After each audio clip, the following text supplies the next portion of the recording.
जय श्री राधे कृष्णा दोस्तों, हर हर महादेव। आज बृहस्पतिवार के शुभ दिन पर आइए भगवान श्री लक्ष्मी नारायण के चरण कमलों का ध्यान करते हुए गुरुवार की व्रत कथा प्रारंभ करते हैं। प्रेम से बोलिए गौरी पुत्री गणेश की जय, भगवान श्री हरि विष्णु की जय। प्राचीन काल की बात है।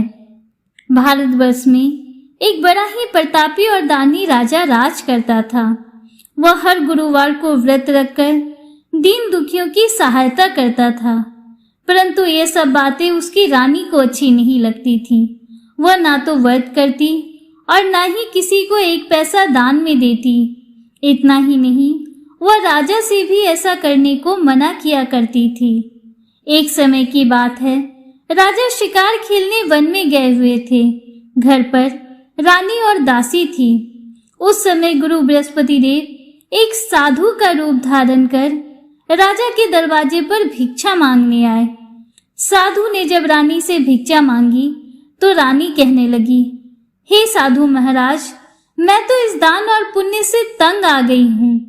आप कोई ऐसा उपाय बताएं जिससे कि सारा धन नष्ट हो जाए और मैं आराम से रह सकूं। साधु ने कहा, हे देवी, तुम तो बड़ी विचित्र हो। संतान और धन से भी कोई दुखी होता है। अगर तुम्हारे पास धन अधिक है तो इसे शुभ कार्यों में लगाओ, कुंवारी कन्याओं का विवाह कराओ, विद्यालय और बाग बगीचे आदि का निर्माण करवाओ, जिससे तुम्हारे दोनों लोग सुधरे।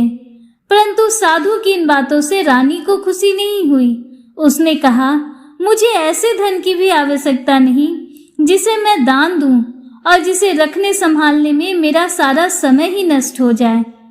तब साधु ने कहा, अगर तुम्हारी ऐसी इच्छा है तो जैसा मैं तुम्हें बताता हूँ तुम वैसा ही करना। गुरुवार के दिन तुम घर को गोबर से लीपना, अपने बालों को पीली मिट्टी से धोना, राजा से कहना वह हजामत बनवाए, भोजन में मांस मदिरा खाना, कपड़ा धोबी के यहाँ धुलने देना। इस प्रकार 7 बृहस्पतिवार करने से तुम्हारा समस्त धन नष्ट हो जाएगा। इतना कहकर साधु के रूप में बृहस्पति देव वहां से अंतर ध्यान हो गए। साधु के कहे अनुसार बातों को पूरा करते हुए रानी को केवल 3 बृहस्पतिवार ही बीते थे कि उनकी समस्त धन संपत्ति नष्ट हो गई। भोजन के लिए राजा का परिवार तरसने लगा। तब एक दिन राजा ने रानी से कहा, हे रानी, तुम यहाँ पर रहो, मैं दूसरे देश को जाता हूँ, क्योंकि यहाँ पर सभी मनुष्य मुझे जानते हैं, इसलिए मैं कोई छोटा कार्य नहीं कर सकता। ऐसा कहकर राजा दूसरे देश चला गया। वहाँ वह जंगल से लकड़ी काट कर लाता और शहर में बेचता। इस तरह वह अपना दुखी जीवन बड़ी कठिनता से व्यतीत करने लगा। इधर राजा के घर से जाते ही रानी और दासी दुखी रहने लगी। एक बार जब रानी और दासी को 7 दिनों तक बिना भोजन के रहना पड़ा तो रानी ने अपनी दासी से कहा, हे दासी, यहाँ पासी के नगर में मेरी बहन रहती है, वह बड़ी धनवान है, तू उसके पास जा और कुछ ले आ ताकि थोड़ी बहुत गुजर बसर हो जाए। दासी रानी की बहन के पास गई। उस दिन गुरुवार था और रानी की बहन उस समय बृहस्पतिवार व्रत की कथा सुन रही थी। दासी ने रानी की बहन को अपनी रानी का संदेश दिया, लेकिन रानी की बहन ने कोई उत्तर नहीं दिया। जब दासी को रानी की बहन से कोई उत्तर नहीं मिला तो वो बहुत दुखी हुई और उसे क्रोध भी आया। दासी ने वापस आकर रानी को सारी बातें बता दी। ये सुनकर रानी ने अपने भाग्य को कोसा। उधर रानी की बहन ने सोचा, मेरी बहन की दासी आई थी, परंतु मैं उससे नहीं बोली, इससे वह बहुत दुखी हुई होगी।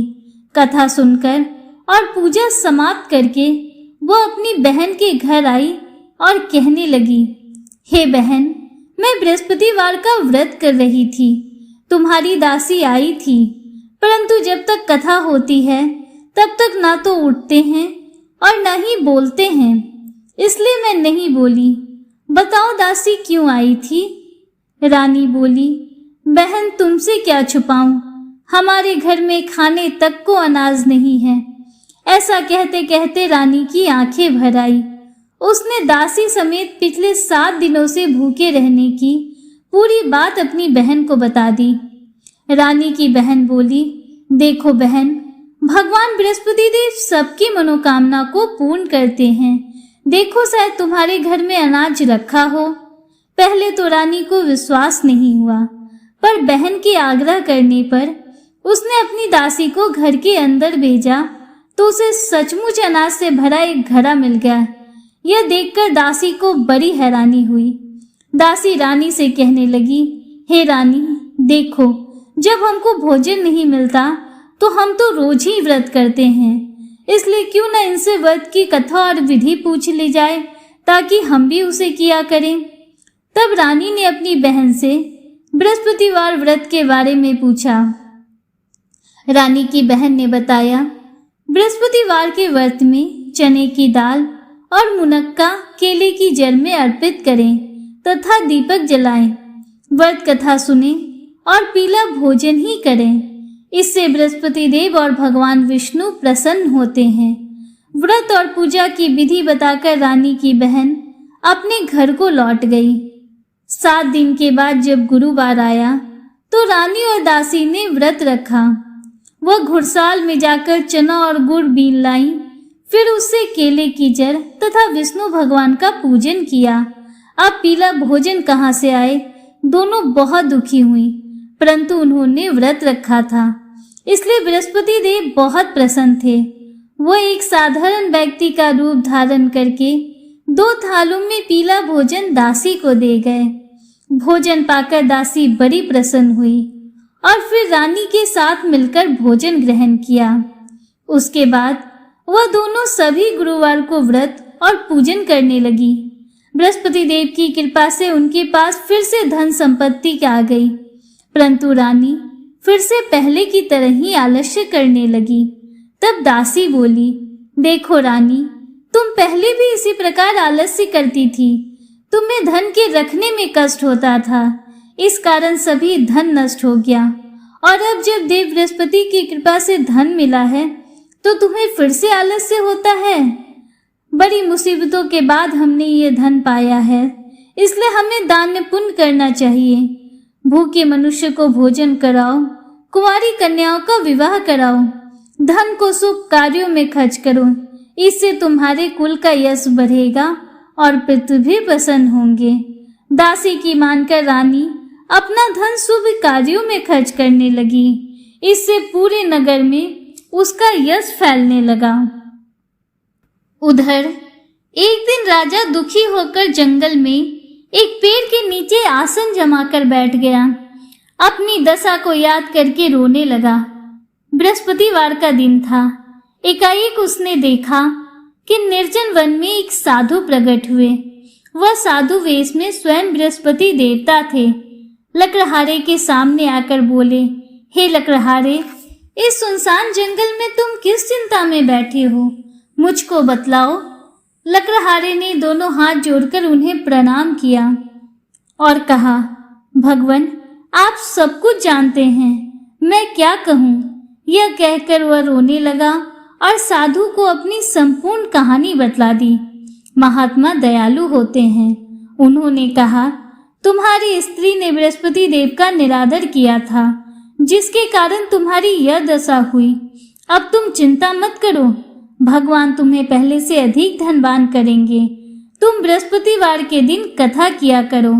2 पैसे की चने मुनक्के लाकर उसका प्रसाद बनाओ और शुद्ध जल से लोटे में शक्कर मिलाकर अमृत तैयार करो। कथा के पश्चात अपने सारे परिवार और सुनने वालों में अमृत और प्रसाद बांटकर स्वयं भी ग्रहण करो। ऐसा करने से भगवान तुम्हारी सभी मनोकामनाएं पूर्ण करेंगे। साधु के ऐसे वचन सुनकर लकड़हारा बोला, हे प्रभु, मुझे लकड़ी बेचकर इतना पैसा नहीं मिलता जिससे मैं भोजन के उपरांत कुछ बचा सकूं। मैंने रात्रि में अपनी रानी को व्याकुल देखा है। मेरे पास कुछ भी नहीं जिससे मैं उसकी खबर मंगा सकूं, और फिर मैं कौन सी कहानी कहूं, यह भी मुझको मालूम नहीं है। साधु ने कहा, हे लकड़हारे, तुम किसी बात की चिंता मत करो। बृहस्पतिवार के दिन तुम रोजाना की तरह लकड़ियां लेकर शहर को जाओ। तुमको रोज से दुगना धन प्राप्त होगा, जिससे तुम भली भांति भोजन कर लोगे तथा बृहस्पति देव की पूजा का सामान भी आ जाएगा। और जो तुमने बृहस्पतिवार की कथा पूछी है वो इस प्रकार है। प्राचीन काल में एक ब्राह्मण रहता था। वह बहुत निर्धन था। उसके कोई संतान नहीं थी। उसकी स्त्री बहुत मलिनता के साथ रहती थी। वह स्नान न करती, किसी देवता का पूजन न करती। इससे ब्राह्मण देवता बड़े दुखी थे। बेचारे बहुत कुछ कहते थे, किंतु उसका कुछ परिणाम न निकला। भगवान की कृपा से ब्राह्मण की स्त्री को कन्या रूपी रत्न पैदा हुई। कन्या अपने पिता के घर में बड़ी होने लगी। बड़ी होने पर प्रातः स्नान करके विष्णु भगवान का जाप व बृहस्पतिवार का व्रत करने लगी। अपने पूजा पाठ समाप्त करके विद्यालय जाती तो अपनी मुट्ठी में जौ भर के ले जाती और पाठशाला के मार्ग में डालती जाती। तब ये जौ स्वर्ण के हो जाते। लौटते समय उनको बीनकर घर ले आती थी। एक दिन वह बालिका सूप में उन सोने के जौ को फटककर साफ कर रही थी तो उसकी माता ने देख लिया और कहा, हे बेटी, सोने के जौ को फटकने के लिए सोने का सूप भी तो होना चाहिए। दूसरे दिन बृहस्पतिवार था। इस कन्या ने व्रत रखा और बृहस्पति देव से प्रार्थना करके कहा, हे प्रभु, यदि मैंने आपकी पूजा सच्चे मन से की हो तो मेरे लिए सोने का सूप दे दो। बृहस्पति देव ने उसकी प्रार्थना स्वीकार कर ली। रोजाना की तरह वह कन्या जौ फैलाती हुई जाने लगी। जब लौटकर जौ बीन रही थी तो बृहस्पति देव की कृपा से सोने का सूप मिला। उसे वह घर ले आई और उसमें जौ साफ करने लगी, परंतु उसकी माँ का वही ढंग रहा। एक दिन की बात है, वह कन्या सोने के सूप में जौ साफ कर रही थी। उस समय उस शहर का राजपुत्र वहां से होकर निकला। इस कन्या के रूप और कार्य को देखकर वह उस पर मोहित हो गया तथा अपने घर आकर भोजन तथा जल त्याग कर उदास होकर लेट गया। राजा को जब इस बात का पता लगा तो वह अपने मंत्री के साथ उसके पास गए और बोले, हे बेटा, तुम्हें किस बात का कष्ट है? किसी ने अपमान किया है अथवा कोई और कारण है सो कहो। मैं वही कार्य करूंगा जिससे तुम्हें प्रसन्नता हो। राजकुमार ने अपने पिता की बातें सुनी तो वह बोला, मुझे आपकी कृपा से किसी बात का दुख नहीं है। किसी ने मेरा अपमान नहीं किया है, परंतु मैं उस लड़की के साथ विवाह करना चाहता हूँ जो सोने के सूप में जौ साफ कर रही थी। यह सुनकर राजा आश्चर्य में पड़ा और बोला, हे बेटा, इस तरह की कन्या का पता तुम ही लगाओ। मैं उसके साथ तुम्हारा विवाह अवश्य ही करवा दूंगा। राजकुमार ने उस लड़की के घर का पता बतलाया। तब मंत्री उस लड़की के घर गए और ब्राह्मण देवता को सभी हाल बतलाया। ब्राह्मण देवता राजकुमार के साथ अपनी कन्या का विवाह करने के लिए तैयार हो गए तथा विधि विधान के अनुसार ब्राह्मण की कन्या का विवाह राजकुमार के साथ संपन्न हो गया। कन्या के घर से जाते ही पहले की भांति उस ब्राह्मण देवता के घर में गरीबी का निवास हो गया। अब भोजन के लिए भी अन्न बड़ी मुश्किल से मिलता था। एक दिन दुखी होकर ब्राह्मण देवता अपनी पुत्री के पास गए। बेटी ने पिता की दुखी अवस्था को देखा और अपनी माता का हाल पूछा। तब ब्राह्मण ने सभी हाल कहा। कन्या ने बहुत सा धन देकर अपने पिता को विदा कर दिया। इस तरह ब्राह्मण का कुछ समय सुखपूर्वक व्यतीत हुआ। कुछ दिनों बाद फिर वही हाल हो गया। ब्राह्मण फिर अपनी कन्या के यहाँ गया और सारा हाल कहा तो लड़की बोली, हे पिताजी, आप माताजी को यहाँ लिवा लाओ। मैं उसे विधि बता दूंगी जिससे गरीबी दूर हो जाए।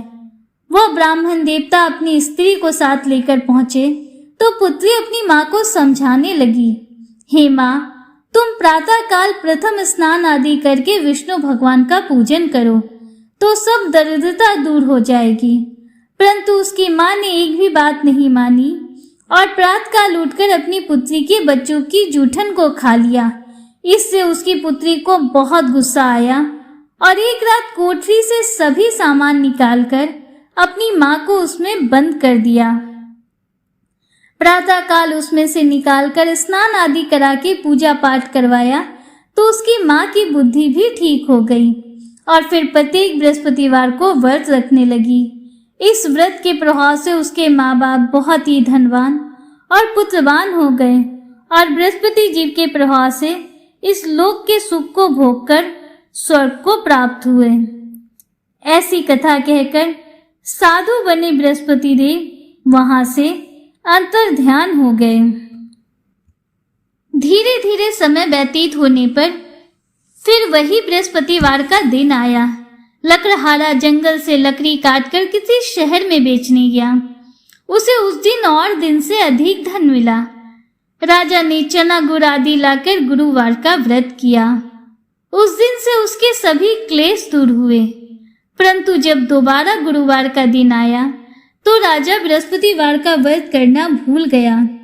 इस कारण बृहस्पति भगवान नाराज हो गए। उस दिन उस नगर के राजा ने विशाल यज्ञ का आयोजन किया था तथा अपने शहर में यह घोषणा करा दी कि कोई भी मनुष्य अपने घर में भोजन ना बनावे, ना आग जलावे। समस्त जनता मेरे यहाँ भोजन करने आवे। इस आज्ञा को जो न मानेगा उसे फांसी की सजा दी जाएगी। इस तरह की घोषणा संपूर्ण नगर में करवा दी गई। राजा की आज्ञा अनुसार शहर के सभी लोग भोजन करने गए, लेकिन लकड़हारा कुछ देर से पहुंचा, इसलिए राजा उसको अपने साथ घर लिवा ले गए और ले जाकर भोजन करा रहे थे। तभी रानी की दृष्टि उस खूंटी पर पड़ी जिस पर उसका हार लटका हुआ था। हार वहां पर दिखाई नहीं दिया। रानी ने निश्चय किया कि मेरा हार इसी मनुष्य ने चुरा लिया है। उसी समय सिपाहियों को बुलाकर उसको जेल में डलवा दिया। जब लकड़हारा कारागार में पड़ गया तो बहुत दुखी होकर विचार करने लगा कि न जाने कौन से पूर्व जन्म के कर्म से मुझे यह दुख प्राप्त हुआ है, और उसी साधु को याद करने लगा जो जंगल में मिला था। उसी समय तत्काल बृहस्पति देव साधु के रूप में प्रकट हुए और उसकी दशा को देखकर कहने लगे, अरे मूर्ख, तूने बृहस्पति देव की कथा नहीं कही, इस कारण तुझे ये दुख प्राप्त हुआ है। अब चिंता मत कर, बृहस्पतिवार के दिन जेल खाने के दरवाजे पर 4 पैसे पड़े मिलेंगे। उनसे तू बृहस्पति देव की पूजा करना, तेरे सभी कष्ट दूर हो जाएंगे। बृहस्पतिवार के दिन जेल खाने के दरवाजे पर उसे 4 पैसे पड़े मिले। लकड़हारे ने कथा कही। उसी रात्रि को बृहस्पति देव ने उस नगर के राजा को स्वप्न में कहा, हे राजा, तूने जिस आदमी को कारागार में बंद किया है वह निर्दोष है, वह राजा है, उसे छोड़ देना। रानी का हार उसी खूंटी पर लटका है। अगर तू ऐसा नहीं करेगा तो मैं तेरे राज को नष्ट कर दूंगा। इस तरह रात्रि के स्वप्न को देखकर राजा प्रातःकाल उठा और खूंटी पर हार देखकर लकड़हारे को बुलाकर क्षमा मांगी तथा लकड़हारे को सुंदर वस्त्र आभूषण देकर विदा कर दिया। बृहस्पति देव की आज्ञा अनुसार राजा अपने नगर को चल दिया। राजा जब अपने नगर के निकट पहुंचा तो उसे बड़ा ही आश्चर्य हुआ। नगर में पहले से अधिक बाग, तालाब, कुएं तथा बहुत से धर्मशाला, मंदिर आदि बने हुए थे। राजा ने पूछा, यह किसका बाग और धर्मशाला है? तब नगर के सभी लोग कहने लगे, ये सब रानी और बांदी के हैं। तो राजा को आश्चर्य हुआ और गुस्सा भी आया। जब रानी ने यह खबर सुनी कि राजा आ रहे हैं तो उन्होंने दासी से कहा, हे दासी, देख राजा हमको कितनी बुरी हालत में छोड़ गए थे। वह हमारी ऐसी हालत देखकर लौट न जाएं, इसलिए तू दरवाजे पर खड़ी हो जा। आज्ञा अनुसार दासी दरवाजे पर खड़ी हो गई। राजा आए तो उन्हें अपने साथ लेवा लाई। तब राजा ने क्रोध करके अपनी रानी से पूछा कि बताओ यह धन तुम्हें कैसे प्राप्त हुआ है? तब उन्होंने कहा, हमें यह सब धन बृहस्पति देव के व्रत के प्रभाव से प्राप्त हुआ है। राजा ने निश्चय किया कि 7 रोज बाद तो सभी बृहस्पति देव का पूजन करते हैं, परंतु मैं प्रतिदिन 3 बार कहानी कहा करूंगा तथा रोज ही व्रत किया करूंगा। अब हर समय राजा के दुपट्टे में चने की दाल बंधी रहती तथा वह दिन में 3 बार कहानी कहता। एक रोज राजा ने विचार किया, चलो अपनी बहन के यहाँ हो आए। इस तरह निश्चय कर राजा घोड़े पर सवार हो अपनी बहन के यहाँ को चलने लगा। मार्ग में उसने देखा कि कुछ आदमी एक मुर्दे को लिए जा रहे हैं।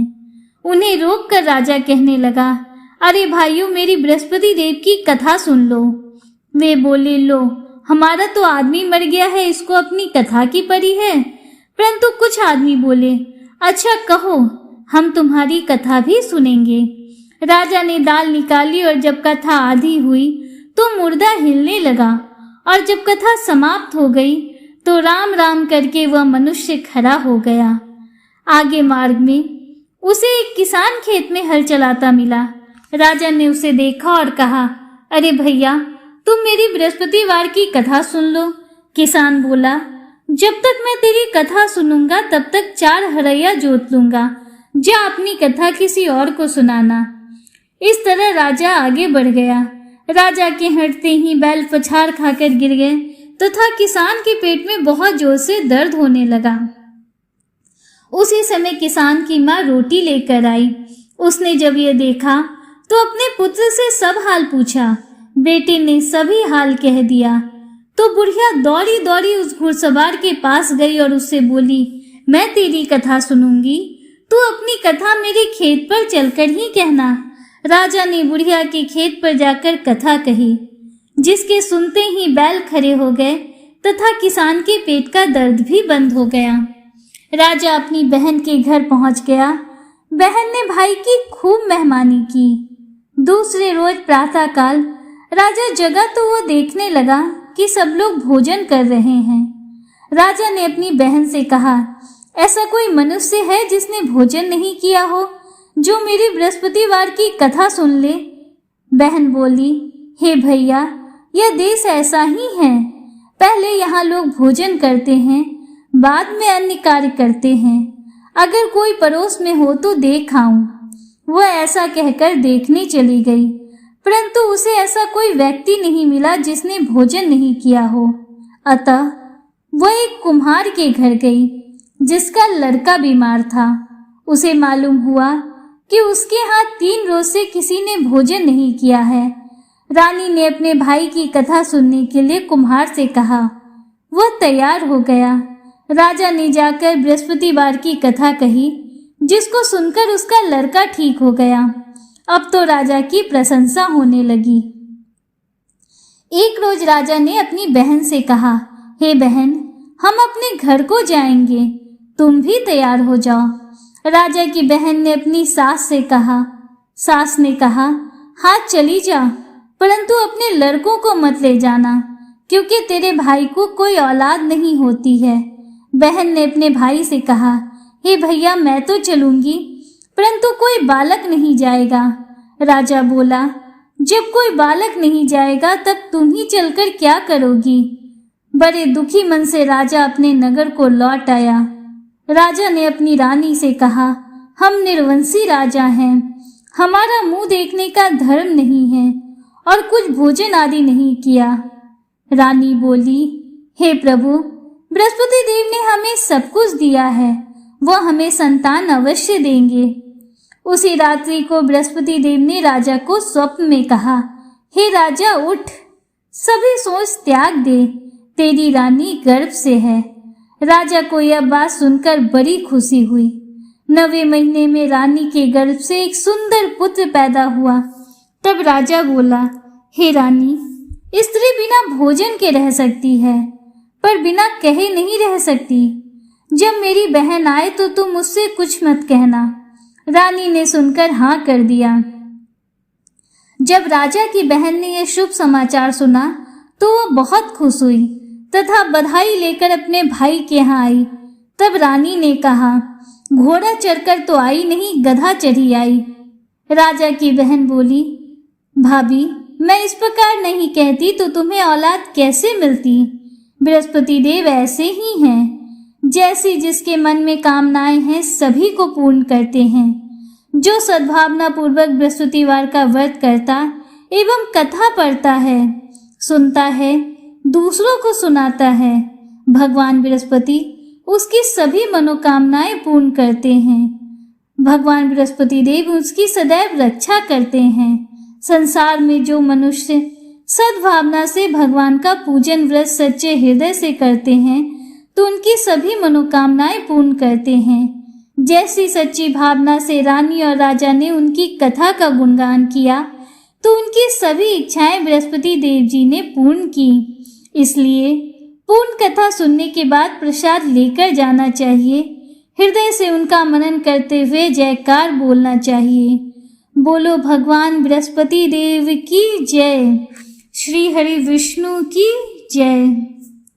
दोस्तों, उम्मीद करती हूँ कि गुरुवार की ये व्रत कथा आपको पसंद आई होगी और वीडियो आपको अच्छा लगा होगा। अगर वीडियो आपको थोड़ा सा भी अच्छा लगा हो तो वीडियो को लाइक कीजिए, दूसरों के साथ शेयर कीजिए, कमेंट में हर हर महादेव, जय श्री राधे कृष्णा जरूर लिखिए। अगर आप हमारे चैनल पर पहली बार आए हैं तो चैनल को सब्सक्राइब कीजिए, बेल आइकन जरूर प्रेस कीजिए जिससे आगे भी आपको ऐसी ही रोचक जानकारियां मिलती रहें। मिलते हैं आपसे अगले वीडियो में, तब तक के लिए हर हर महादेव, जय श्री राधे कृष्णा, राधे राधे।